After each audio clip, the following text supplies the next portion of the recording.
Welcome to the Banker Lamp. Please enjoy the video. You start by confirming compatibility.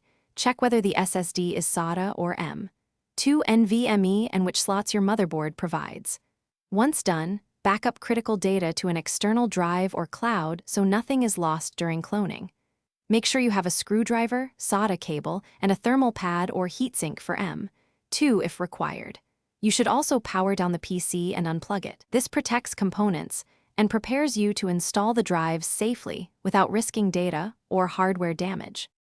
You mount the SSD and HDD securely in the case, using the appropriate brackets and screws to avoid vibration.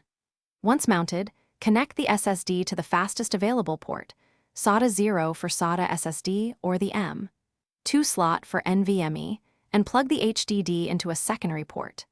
Next, boot into BIOS or UEFI to verify both drives appear and set the SSD as the primary boot device. This ensures faster OS load times.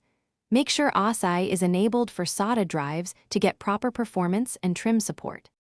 You clone the operating system to the SSD with a trustworthy imaging tool, checking partition sizes and alignment so the SSD performs optimally.